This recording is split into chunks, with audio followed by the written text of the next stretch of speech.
how are we doing today? Welcome to the Midnight Musings podcast. And this is episode 1, numero uno, guys. So thank you for joining us. Today we have a very special guest, Lee Cummings. Welcome aboard. I like that little tip. I don't know what the hell I'm doing. It's like, Yeah, a little tip of it's the hat late. right there. I'm tired, man. It's like, it's not that late, but we're undergoing some major reconstruction. All right, it's not really midnight, guys. But for those of you that are listening and you're not watching, Lee is not wearing a cowboy hat, but he just tipped his hat off to us. So I did. great way to start off the night, Lee. All right, so what the heck are we talking about tonight? I mean, this episode or this series as a whole is just a compilation of random musings, hence Midnight Musings. So what in the world are we talking about today? We're going to talk a little bit about a really excellent film that I didn't have to twist your arm too hard at all. Actually, honestly, you just said, let's talk about a film that you like really enjoyed. And I think that's something that a lot of viewers and listeners might enjoy is something that's old school. And Groundhog Day, I don't know when it was done. I would say it's 30, I must have been 30 something years ago. I mean, easily 35 years ago, it was done. Yeah, you know what? And you just like triggered like half of the viewers because you said an old school movie. And I know a lot of people that, and you know what, myself to a degree, but I've gotten a lot better at it. There's a lot of people that they'll refuse to watch anything that's like, I don't know, past like 1995 or whatever. They're like, no, this is way too old. I'm not going to touch it. Yeah, it's unfortunate. You know, it's like, I wasn't like that when I grew up, when I was looking at films, when my dad was making me watch, you know, Humphrey Bogart or Rita Hayworth or any of those amazing films.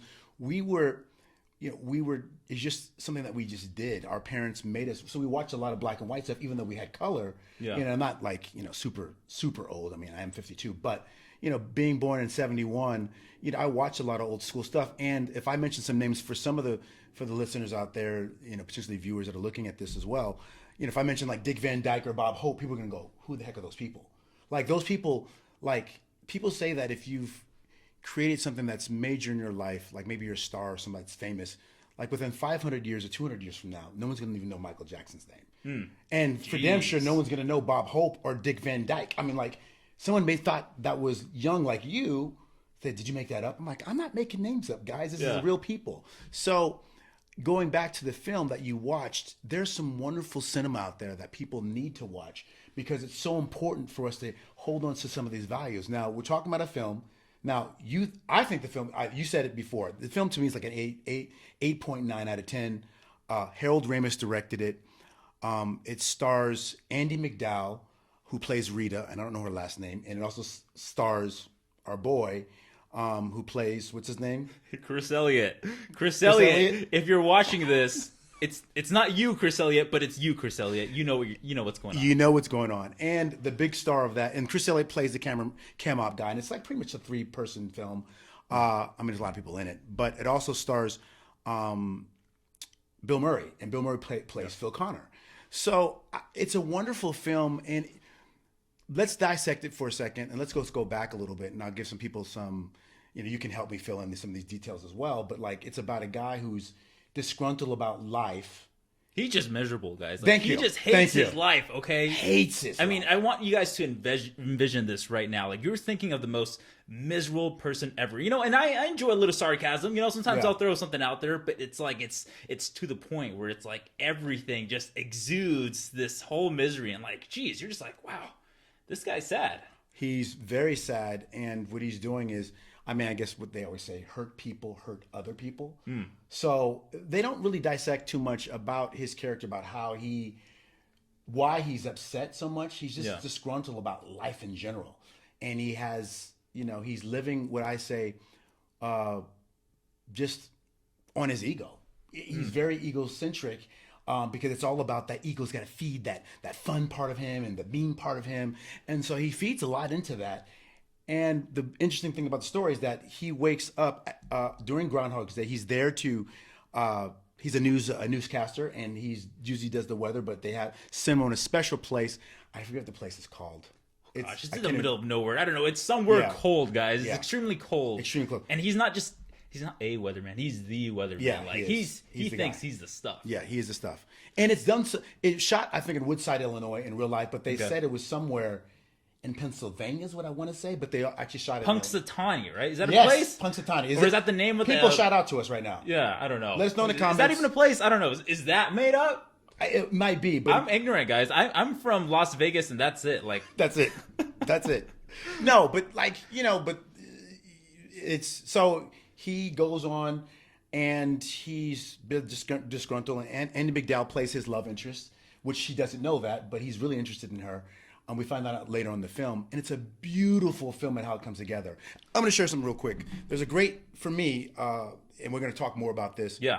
But for me, the most aha moment in the film, as he's going through and reliving each day, and so the whole point about the film is that he relives every single day, the same exact day. He wakes up at 5:59, 6 o'clock rings, and then the song by Sonny and Cher comes on, I Got You, Babe.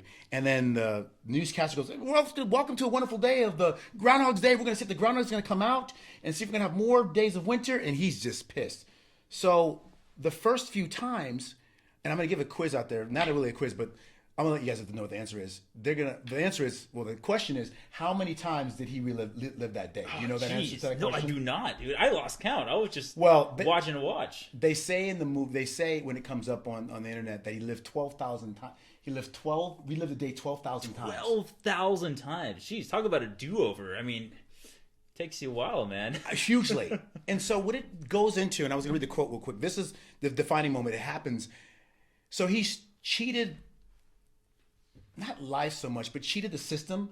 Once he found out that he was reliving, I'm just explaining to you guys because Marlon never saw the movie, but explain to you, once he figures out that he's reliving the same day, what would you do? So he's stealing money, he's trying to get on different women and stuff like that. Finally, he tries to figure out with Andy McDowell character Rita, he's trying to figure out, how do I get her to like me?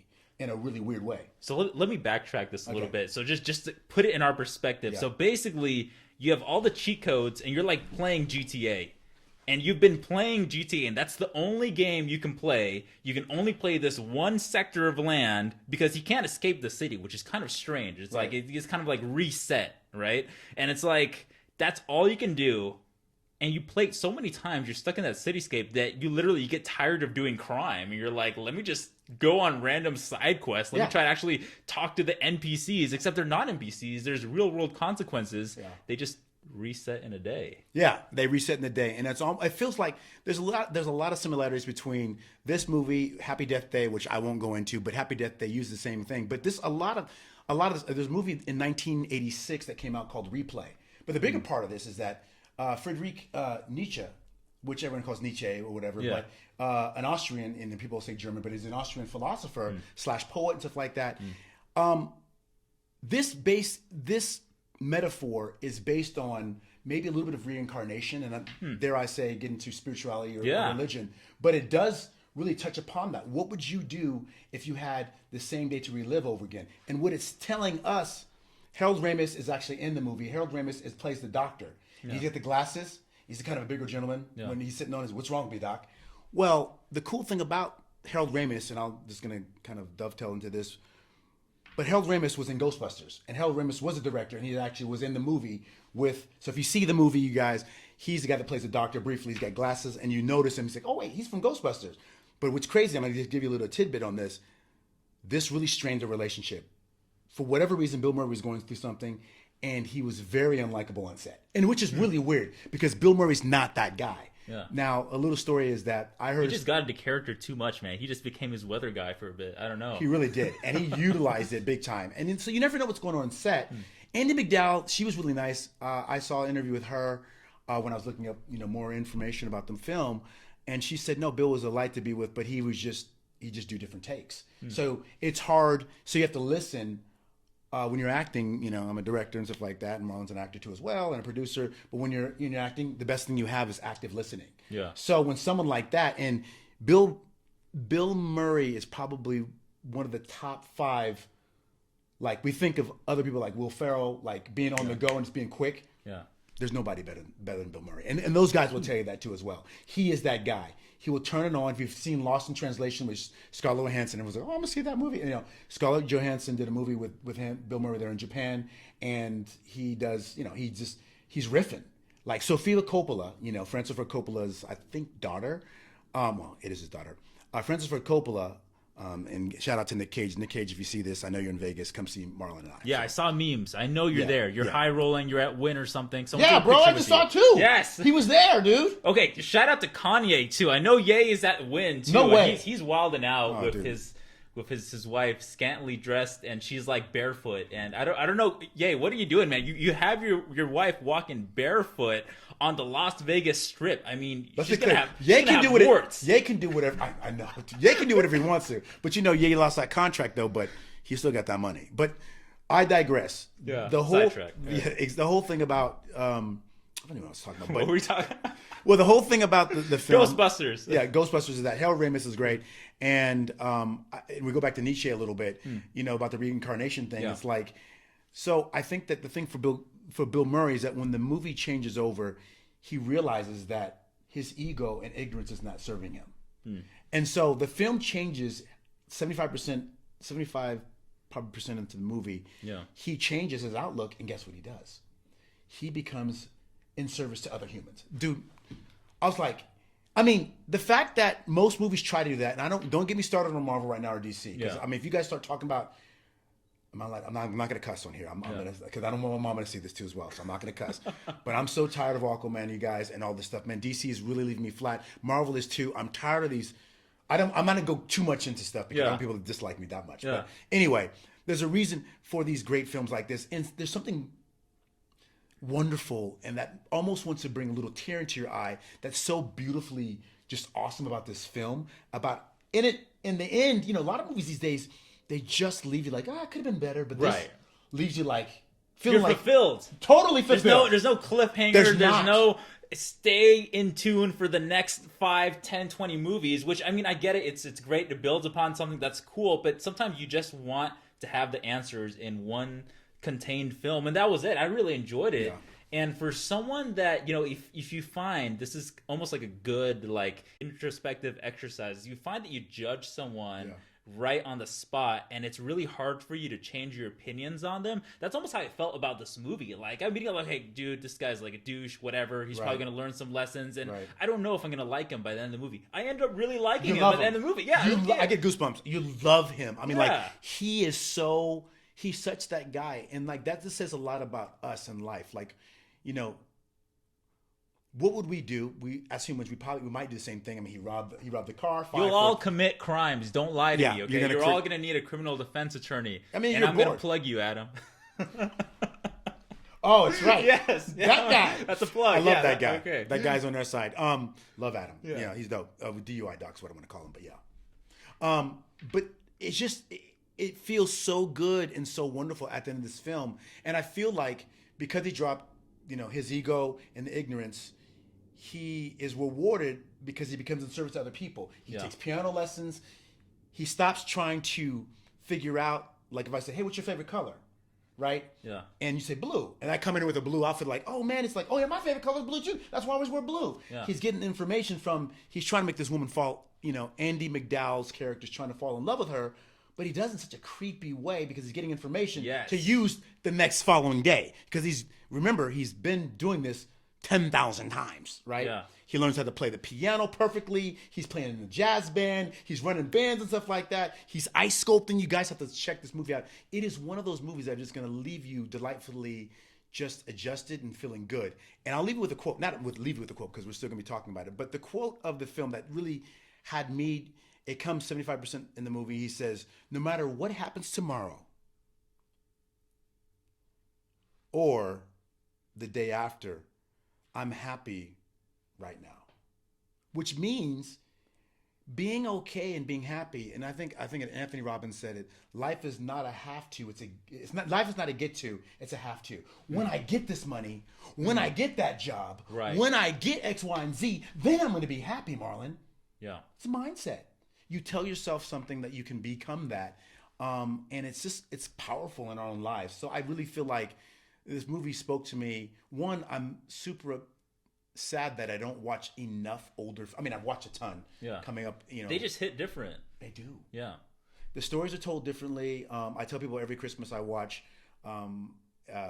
It's a movie with Arnold Schwarzenegger, and it's one of the only movies I've seen. Comedies usually run for, if you guys don't know, horror films and comedies usually only run about 90 minutes. Horror films, maybe 88, 87, somewhere around there. But typically, a comedy will run about an hour and 30 minutes, 90 minutes. And the other one, Jingle All the Way with Arnold Schwarzenegger, only ran for an hour and 4 or 5 minutes. It's one of the only movies. I saw that movie at the movie theater. And that was done a long time ago. I haven't seen Arnold in comedy. I got to check out Arnold in comedy. Let me tell you something right now. Yeah. You want to talk about that? That's a Jim? I mean, he's memeable, so I'm sure he'll be funny. No, it's beyond awesome. The quote. I'm gonna sit down and watch it with you. And we'll do another. Yeah, we'll do another muse. Also, we'll sit down and watch that, and you're gonna go, dude, this movie's hilarious. And Sinbad's in the movie, and it's hilarious. But anyway, what did you like? What were some of the things that you drew from, as far as maybe your life or looking at this guy? What did you get from this movie? You know what I really got from it is that, and I suffer from this to a degree, and I think everyone does to a point. It's like you want to control things. You like to be in control, right? And what happens when you're given the most control ever, right? To the point to where he references himself. Yeah, I'm like a god in here, right? He does say that. But what good is it to be a god if you have not earned the love or respect out of anyone? That's true. So what are you then? Just God of one, party of one? Right. So then what he starts to do these acts of love and kindness. And when it's reciprocated, it's when he least expects it. He doesn't get that kiss from her, or that genuine kiss from her at least, until he stops trying to control everything. And he just notices, oh man, she's coming on to me, or everyone around likes me. And so he became someone that's all about him. Then he became, I'm all about helping. And so that just really put that into my own perspective. It's like, cool, you know what? It's fine to not be in control of everything. Right. So I'm going to leave you guys with that for now. We're going to take a quick commercial break, and we'll be right back. So stay tuned for more Midnight Musings.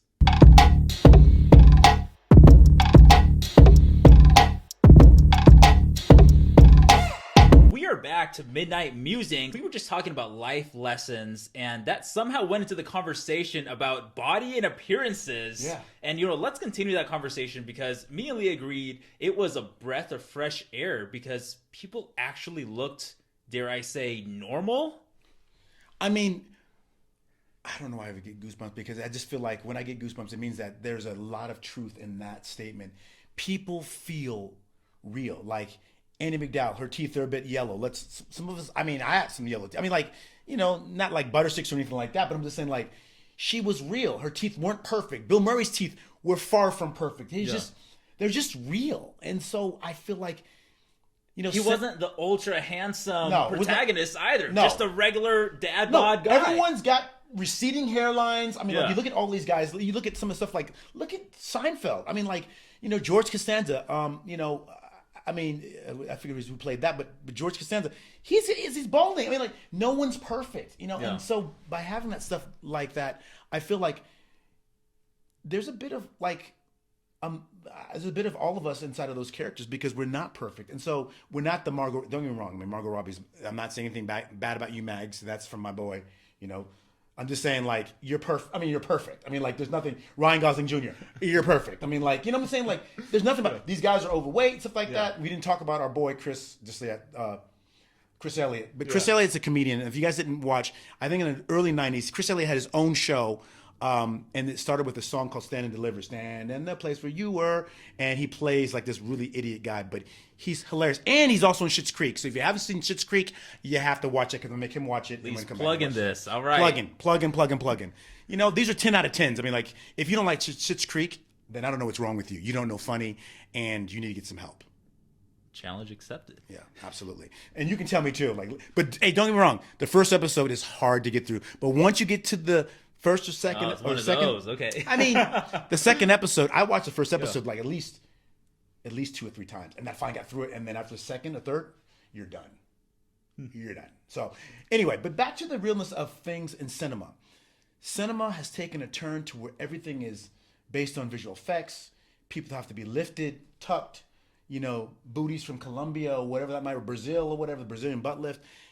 There's something about, we've changed as a society to say that actors, and there's a lot of actors like Will Ferrell. You look at his teeth, his bottom row, he's parking a garage over there. Man, they're crooked and stuff like that. They're all like, it is twisted metal right there, bro. But you know what's interesting in it is like you find this that the really experienced actors, the ones that treat it as like a craft, that aren't so more about the body and the action stuff. I mean, you know, like look at Willem Dafoe, you know, his face, his teeth, you know, they're all natural, right? You know, and he likes it that way, and it's successful for it, you know? Very successful. Yeah.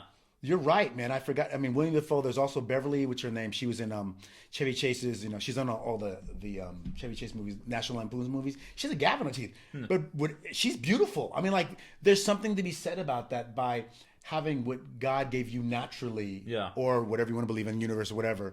But whatever you have naturally when you were born, to not change that and to be pleased with that. And there's a ton of actors before, I would say 2000, that, and let's not even talk about the old school people, they didn't even have that chance. So they just had to be who they were.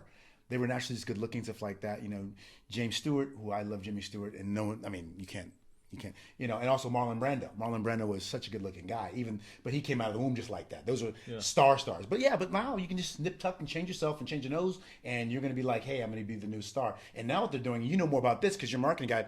People are setting up AIs for OnlyFans. You know, it's so interesting. What an interesting thing to bring up, because the way that it's marketed, it's crazy because, you know, you have people that were feeding the system, right? I mean, you have, you know, models and whatnot, and they fed the system for a while. And there was a lot of, without getting too businessy or technical, like a lot of people just fed into the system, right? Whenever you open an app, whatever app you're using, right? If it's Facebook, if it's TikTok, whatever, you will see them eventually pop up with some really quick terms. They're like, oh, do you want to take a moment to like read our terms and conditions? How many of us actually do that? No one does that. No one cares. So all you do is press accept, accept, accept. Exactly. So every time, you know, your OnlyFans models were uploading, you know, via their direct camera or you know, however, I don't know how that system works, but it's same thing for like Facebook. Even if you were uploading outside of that, it was an already uploaded video, right? You don't have to record it inside Facebook. Regardless, they have access to your face and to study it and to a degree not duplicate it, but you know they're throwing your face inside their system. Okay, so maybe it's not called Lee Cummings, but it's called 00127A75. And that's your coded face. So now the system is backfiring on these, you know, these models, these entertainers, because now through all that study that they have done through those platforms, I mean, they can just duplicate you on the spot. This is crazy. I mean, and that goes deeper into things, you know, in the actors world, you know, with the strikes and all that. Exactly. Right. I mean, you know, because some of the rights were not just about wages. I mean, wages are always a thing, right? I mean, that's a global thing. That's the economy. Everyone wants to get paid more because recession sucks and our money's getting sucked up. Thanks, Biden. Anyways. Yeah, that's right. It's my potties. I can say whatever I want. But anyways, it's not just about that. One of the big things that they were fighting for was the right to their images to not be used by AI. And correct me if I'm wrong, and you know, anyone that knows more about this, but like they lost that battle, right? Like I don't know if they lost, but I do know like you're exactly right. One of the part of the fights were not on top of wages, but like you said, you know, if I come in as a performer, a day performer, and I'm an extra or background, you know, whatever you want to call it. And I've done that kind of work. I have my Screen Actors Guild card. I'm in Las Vegas, but I wasn't privy to. But my friend Ami Khan, if you see this, she was out there fighting for all of our rights as actors. So basically, you come in as a background actor, you sign something, they take a photo of you, and now they pay you $200, and now they can use your image for background scenes in Hollywood. Anywhere, right? So if I was somewhere filming here in Las Vegas, now they can take my image, my likeness, and throw that in the desert. If they want to put me in Mission Impossible, they want to put me whatever. Anywhere. I'm just some AI generated thing. But here's the crazy thing about it. Here's why they're doing it. They're doing it because if Marlon becomes the next Tom Cruise, they've got your like and image. They don't have to pay. They can make you the next Tom Cruise. Later, I mean, we might be 10 years out, but like, guys, it's coming. Like, that's why they're trying to get this stuff done to where they can use his image. And like, and Marlon does some cool stuff, whatever, like, hey, this guy's kind of famous, or he's got a following now. We have his image. He already signed the dotted line. We can put out a movie with this guy now. And how do you identify that that is really you, or to what degree, right? Because is it really me if it's in a different language? or if it sounds a little bit different, or what if all they do is a hair color swap and they say, "Oh, that's not Marlon, that's someone else." It doesn't, right? I mean, it doesn't matter. I mean, like the thing that's what we're fighting for. Yeah. If they use your likeness, that's what they were trying to do. They're trying to be sneaky and stuff like that. And like I said, I don't know that much, completely about it. Like I know my friend Ami, she knows all about it. People that were fighting on the streets in LA, not fighting per se, but just fighting, picketing and stuff like that, not crossing picketing lines, stuff like that, or whatnot. That's what they're partially they were fighting for as well.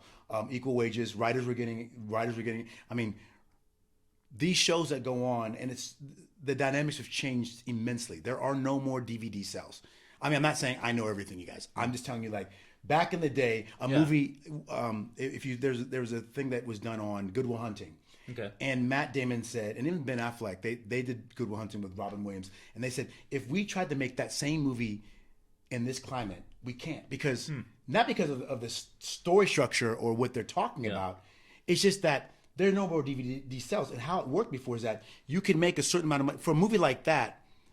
It would go out to the theater, potentially if they shot it for $15 million or whatever, which is about probably like 15-20 million or whatever. And then they'll make a certain amount of money to people that are going to the theaters, and then there's this huge push on DVDs. Remember we had Blu-rays, stuff like that. Huge market. They do probably at least 45 to 50% of their earnings back on that, or if not even more. So, and then there's distribution to Europe and stuff like that as well, Asia, all those countries. So, that same kind of movie now can't be made because there are no DVD sales. There are no blockbusters. And you know what? That's a question. That's what I'm curious about.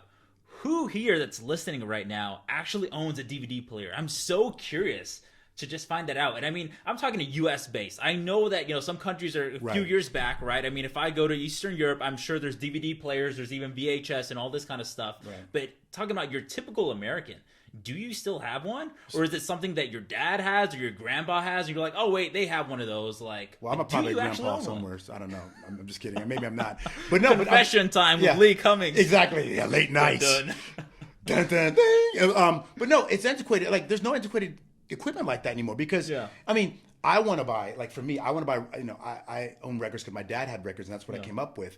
And we have all old school records that are worth money and stuff like that, but that'll never sell. I mean, like Stevie Nicks and Stevie Wonder and Jackson 5 and the original albums. Those are amazing. And the DVD players and the Blu-ray not so much, but DVD players and Blu-rays, and also there was another one called Laserdisc.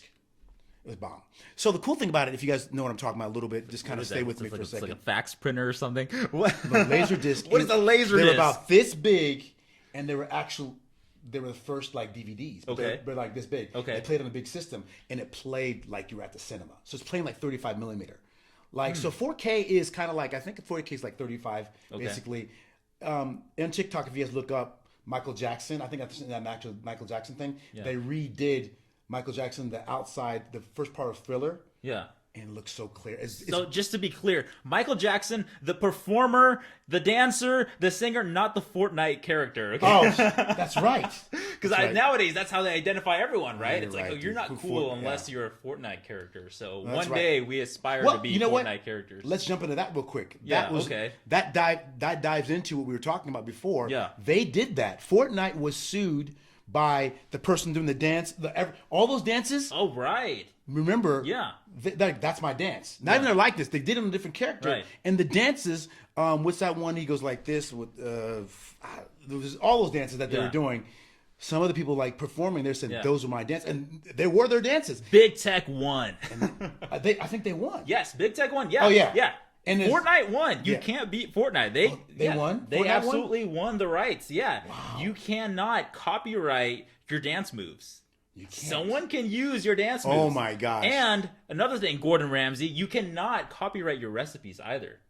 Who's trying to cover his recipes? Because recipes are a format, a specific format and stuff. So, all this talk about like, Popeye's secret, recipe or whatever, KFC, 12 spices or whatever, like it's all like a marketing gimmick, guys. Like if you figure it out, it's no big deal. Like if you open up your own restaurant and you can use those ingredients, that recipe freely. I mean, you can't call it that, right? When you call it naming things, that's where the copyright infringement comes. Okay, but just random fact of the day, you can dance just like someone, and you can make your own chicken sandwich exactly like someone. That's wild. So that's really weird because that does, Yeah, you can't dance, but they weren't putting people's faces on there. Yeah.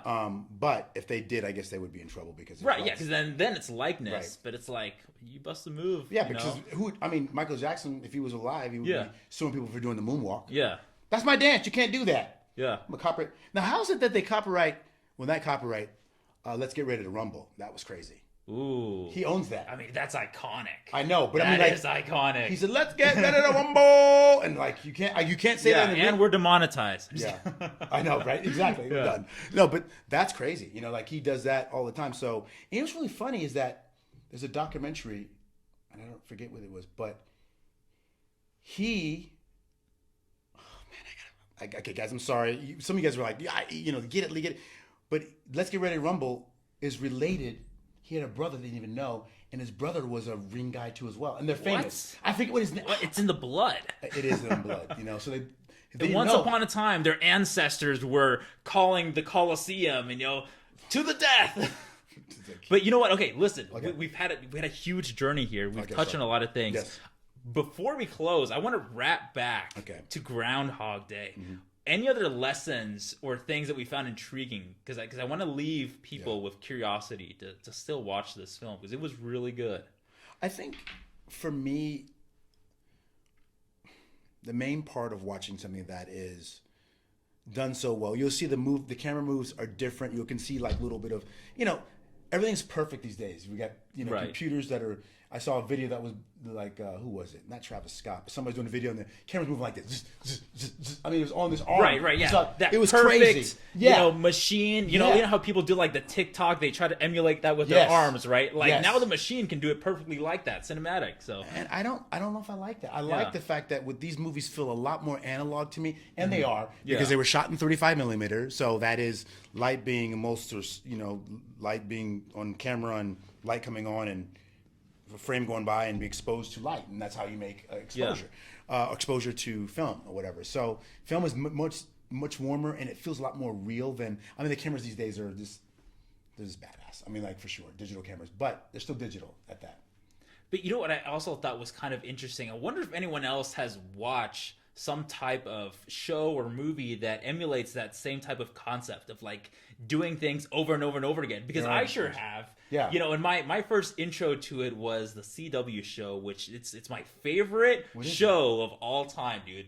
And it's been going on for 15 years, and it just ended. Oh my It was gosh, I know what you're saying. Supernatural. I was gonna say. Supernatural had an episode, where the character Dean just keeps dying and dying and getting like run over, or like no matter what you do, you can't save him. So it's kind of real interesting what people do to that, every morning again concept, whether it's used for comedy or it's used for like, instead of being God, now you're like the helpless victim. You're like, no matter what I do, my loved ones keep dying or something like that. That's another thing too. That was interesting. He tries to help a guy, a homeless person, finally, right. and he decides to follow his life. And so one of the side quests that you'd said was him to try to help this guy, and he ends up passing away in the hospital. And then Bill Murray tells the nurse, "No one dies. No one dies on my watch." And he realizes, and they don't really do too much to it, but when death comes for you, you can't cheat death. Right. He tried to feed him, make him real strong and healthy. Yeah. Dies the same day. Yeah. Same day. So you can't. But back to what you said before. Tomorrow Never Dies. They changed it. I don't know what it's called, but it was something else that I love. But they call it Tomorrow Never Dies. Tom Cruise, Emily Blunt. Oh my gosh, he can only live to a certain point, and he gets killed. He has to go back again, and he's fighting. Each time he goes further and further and further. He keeps jumping. So, but he knows. So he gets the first time he gets off the ship. It's a sci-fi. Okay. He gets off the ship. He jumps off. He gets jacked by something. A missile coming in. So then you're going back in again. He goes back in again. He's a soldier. He goes back in.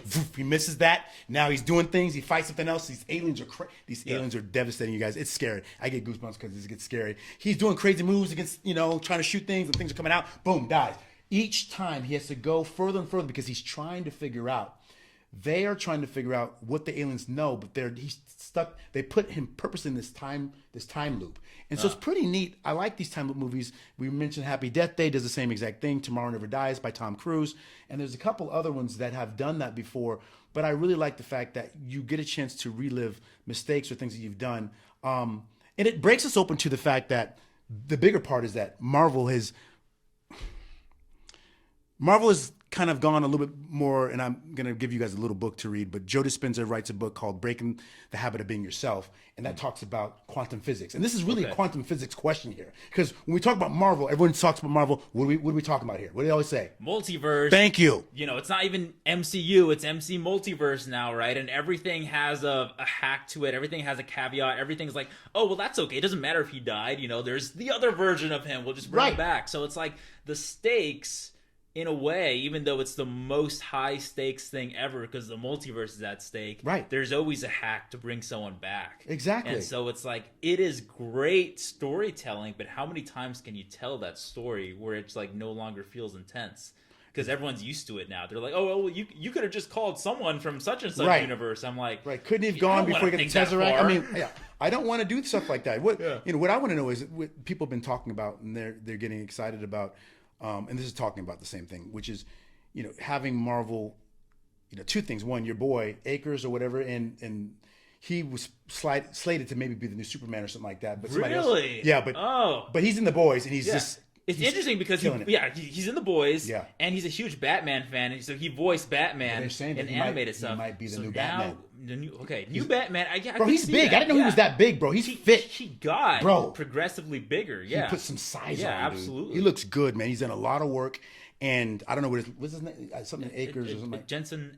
Inkers, yeah, something like But anyway, he's a phenomenal actor. Jensen. He's just so cool. I mean, he's done his studying, and you just look at these television actors like, oh, back in the day, if you're a television actor, you weren't considered anything. But because everyone wanted to go to film, right? Right. There's money in television, and there's the real actors do film. Right. So he's just jumped that gate now, and he's doing back and forth between The Boys and stuff like that. But he's been in television for a while. But if he breaks, he would be a great believable Batman because he's done such a great job with his character that he's in The Boys. He voices the character too, right? And awesome. he plays, this type of, I guess the character in The Boys is more just like a straight up villain. To be honest, it's not even like an anti-hero. He's just a villainous hero who does what he wants, But it's really interesting. So yeah, I would vote for that. You know, and it's not the first time they've done it, but honestly, they've done.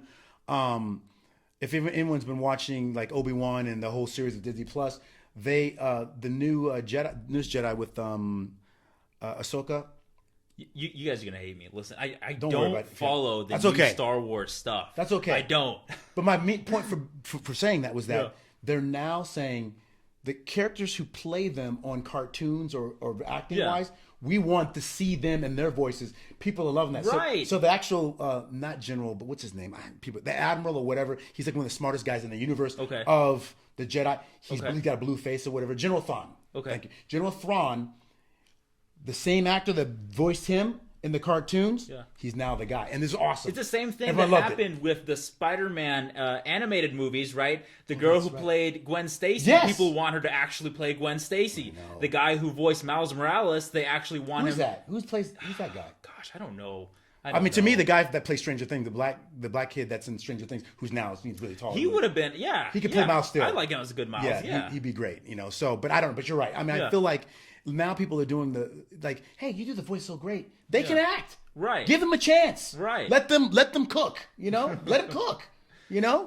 So that's the phrase of the night. Yeah, let them cook. Okay, so here's what we're gonna end with: some challenges. Okay, challenge number 1 is watch an older film, something that's outside of your comfort zone, and give it a chance because you will be pleasantly surprised.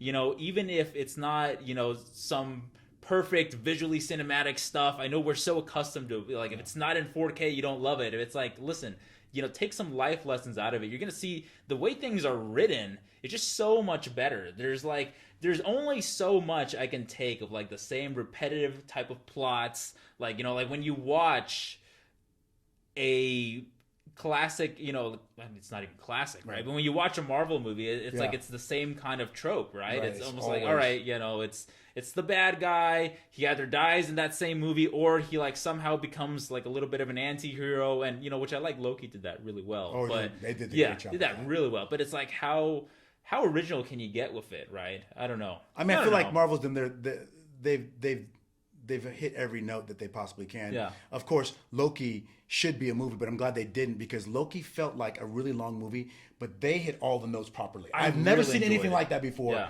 It was absolutely stunning. It was fantastic. I love Loki. So yeah, MCU is not dead. I would never say that it's dead. I love Marvel. You know, I've been a Marvel Comics person since I was a little kid. Yeah. But yeah, I definitely think it needs new direction. Absolutely. So I'm excited for that. Okay, so yeah, so that was lesson number 1. Lesson number 2, I don't know. Don't judge people on the spot. I think that's a good lesson that we can take from, at least that I took from Groundhog Day. You know, you give people a second chance, let their character change up a little bit. Yeah, I think that also too, like with that second part too as well. Read some books. Yeah. Read real physical books. Be analog. I mean, like in a day where everything is automated, you know, like I think that, and I think good exercise for us because we're doing something together, you know, this workout thing and stuff like that. I used to audio books all the time, but I don't necessarily read physical books. I did a lot of that in college when I went to Davis. And you know, when we read books and we have all those texts and stuff like that, it's just something about turning that page. It's something about being old school, you guys. We got to get back to getting to old school. You know what? It's been so refreshing. You know, not just being old school, but, you know, reading for leisure, too. Yes! Is such an interesting thing because guess what? I never do that. I don't either. When I read, it's for an objective. It's like, you know, I have to read this because it's part of a lesson plan, or I have to study for this, you know, and it's like, go to section A and then read this. And it's like, but I don't really, like, let it sit. And so now with this challenge that we're doing, the 75 hard stuff that Felicia Cruz forced us to do against our will. Thanks, Felicia. Yeah, thanks for the recipes. Anyways, but you know, besides that, you know, now I'm reading these books, these vanity books that I have there just so they look good and they look fancy, but I don't have an objective in mind. I'm just like, hey, cool. You know, I'm going to read for a set amount of time, and there's no quiz on it. I'm enjoying it. I'm taking my time reading it, and I'm going on my own deep dives, and it's refreshing. It's fun. Man, it's been beyond refreshing. I've been reading, you know, Zen and what does that mean, and Buddhism, stuff like that. And I've been, you know, as far as theology is concerned, you know, my mom was Pentecostal, you know, Baptist girl. Like, girl, I love it. I love Jesus. I'm like, that's great. But like reading this whole Zen thing and stuff like that, it's really placed me because I'm very I can be ADHD, I can be like out there like everybody else because there's so much out there that we're like where yeah, and my attention now is in the right place. And when I do my walks and stuff like that, which I, you know, I'm so happy about doing 75 hard. I'm not trying to say everyone do 75 hard, but there's something about walking, man, just being in your own skin and just being centered and grounded. I'm like, I've never felt more grounded in the last 8 or 9 days. I mean, we've been working out before that, but this is taking another toll on us. But like, I just feel really good. So that's another thing. Get out. You know, we got this, guys. So we are going to watch an old movie. Yes. We're going to try to not judge people right on the spot. Yes. We're going to read an actual physical book, and we're going to get outside, okay? Those are 4 things that I want you guys to do. Thank you for tuning in. This has been such a refreshing convo. Thank you, Lee, for coming by. We hope to see you many, many times afterwards. And guys, don't forget to subscribe for more content, and let us know what was your favorite part about this. Comment down below. We want your feedback. We want to keep making these episodes, and hope you guys enjoy and have a safe night, and we're out.